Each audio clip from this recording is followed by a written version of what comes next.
Hello! ఇంకొక ఎక్స్‌పెరిమెంట్‌తో మళ్ళీ మీ ముందుకొచ్చేసా. ఇప్పుడు నేను కాల్షియం సల్ఫేట్ తీసుకున్నా.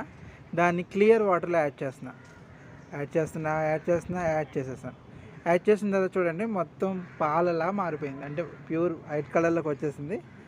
ఇప్పుడు sedimentation is nothing but settling of solids అనమాట. ఇక్కడ ప్రిన్సిపల్ వచ్చేసి గ్రావిటీ సెడిమెంటేషన్ అంటాం మనం.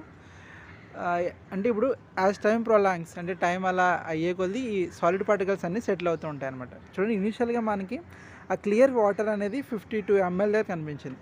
సో అట్లా మనం ఐ థింక్ ఇట్ ఈజ్ ఒక 2-3 మినిట్స్లోనే సాలిడ్స్ అన్ని సెటిల్ అయిపోయి, బట్ ఇంకా సాలిడ్స్ ఇంకా ఉన్నాయి కదా, అవి మనం అలా వదిలేస్తే అది 1 అవర్ అవ్వచ్చు, 2 అవర్ అవ్వచ్చు, 30 మినిట్స్లో కూడా మొత్తం అన్ని సెటిల్ అయిపోయి క్లియర్ లిక్విడ్ కనబడుతుంది అనమాట. అంటే ఇది టైం డిపెండెంట్ అని కూడా అనొచ్చు. సో దీన్ని మనం గ్రావిటీ సెడిమెంటేషన్ అంటాం.